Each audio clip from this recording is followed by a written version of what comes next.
Ici le quart. Une flotte fantôme qui change de pavillon du jour au lendemain, un client qu'on n'a pas vérifié à temps. Dans la grande plaisance, ce qu'on ignore finit toujours par coûter cher. Chaque matin, le quart vous donne les 5 minutes essentielles sur les sanctions internationales, la conformité maritime et la géopolitique pour que vous avanciez en connaissance de cause. Voici le briefing du jour. Tour d'horizon.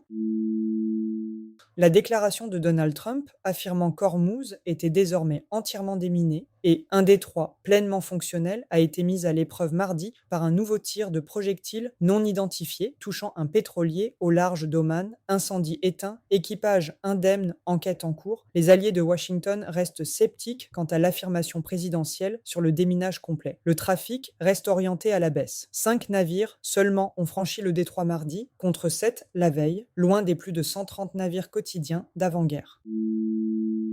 Le Premier ministre qatari Sheikh Mohammed bin Abdulrahman Al Thani a rencontré jeudi son homologue iranien Abbas Araghchi à Téhéran. Première visite qatari de haut niveau en Iran depuis le début de la guerre, le 28 février. Les discussions ont porté sur le cadre progressif déjà évoqué pour un couloir de navigation temporaire à Hormuz, ainsi que sur un projet conjoint de déminage de la voie navigable.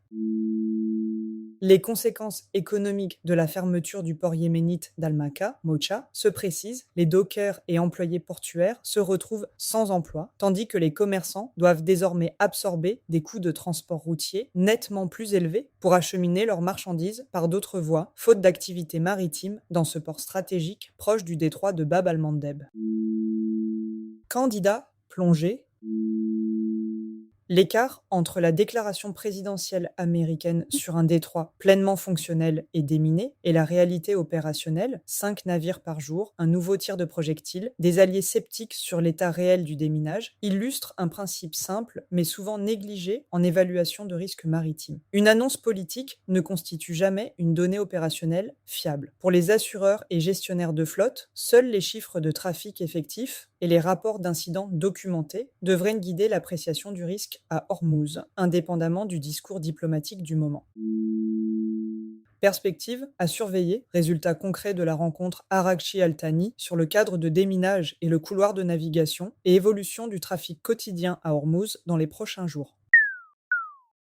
C'était le quart. Rester informé, c'est rester couvert. Toutes les sources citées sont disponibles dans les notes de cet épisode. Bonne mer et à demain.